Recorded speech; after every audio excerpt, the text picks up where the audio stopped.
Hi, I'm Tola Okogwu, author of Onyeka and the Heroes of the Dawn, the final installment in the Onyeka series. Now, in this latest installment, we find Onyeka and Inchebe, and they have just discovered that there is a new Solari somewhere out in the world, England to be precise. And off they race to Bristol, which is a city in England, in order to find this Solari and bring them back to the Academy of the Sun for their safety. But when they get there, they realize that they're not the only ones looking for this Solari. And once they find the Solari and bring them back to the Academy, they realize that not everything is as it seems. And there are more secrets, there are more mysteries, and as always, more bad guys to defeat. So I really hope you guys enjoy this latest installment. And as I like to say, it is the final book for now. Now, I thought I would read from the first chapter. Why can't you close your mouth when you chew? Adana's annoyed voice booms across the cabin of the Falcon, the supersonic jet we use for special missions. Hassan stiffens guiltily next to her. Half-eaten plantain chips are not something anyone needs to see, Adana adds. Hassan's face tightens, his EK power making his dark skin flicker ominously. Only the lighter patch of skin around his left eye stays visible. Make you close your eyes, Hassan replies in pidgin English. If you no one see how I dey chop. I can't close my ears though, Adana grumbles back. You sound worse than Onyeka when she's worried. With her empath powers, Adana's like an emotional lie detector. Her EK gives her the power to hear and smell people's feelings, so she's always snitching.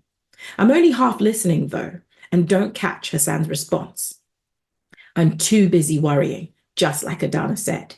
It's all I've been doing since my dad told me about the new Solari he found, the one we've been tasked with retrieving. We're supposed to bring him back to the Academy of the Sun, the special school for Solari, genetically enhanced humans like us, which we recently liberated from our corrupt head teacher, Dr. Doimbo. I know Papa thinks I'm ready, but I don't feel it. A thick strand of hair flops into my face, and I push it away with an impatient hand. A tingle spreads across my scalp as my EK powers up, and I know without looking that my hair is floating behind me, just as it does whenever my emotions are close to the surface. The front is still growing back after it was cut during our showdown with Dr. Doimbo, and the shorter strands keep escaping my usual Bantu knots hairstyle. The Solari isn't in Nigeria, he's in England. Papa's words race through my mind again for the millionth time. But I'm no closer to making any sense of them, even now that we're on our way to Bristol. What do you think a Solari is doing in Bristol? Nii asks, as if reading my mind. His question pulls me out of my jumbled thoughts, and I look up to find 4 sets of eyes pinned on me. Dressed in matching green and gold battle suits with a flaming gold sun emblazoned on the front, the 4 kids staring at me are so much more than they appear to be. They're in Chebe, guardians of the Academy of the Sun. But more than that, they're my best friends. Zara, the newest member and oldest at 15, is wearing an impatient expression as usual. A straight orange braid falls across fiery red eyes as she brushes it away quickly. I'm surprised she's kept her hair this color for so long. She's always changing it. The sudden news of our mission barely fazed Zara or the tall boy next to her. It's our first one since we were sent to help a remote village in the Cross River province after the Eco Dam burst. The mission ended with us losing our memories of everything that had happened, so I'm surprised Nee is excited about our latest task. He's practically bouncing around like a happy puppy. He and Zara are total opposites, right down to their powers. Where Zara shoots fire, Nee is all ice. Hassan scoops up another handful of plantain chips and shoves them in his mouth. His hand flickers out of view briefly, signaling his anxiety. I don't think anyone else has noticed, though. Okay, Adana probably did. Her eyes narrow at Hassan. How she's able to sense his emotions with all the other ones flying around the jet, I'll never understand. Hello, Nee repeats. Solari? Bristol? I shrug. You were at the briefing too. I don't know any more than you.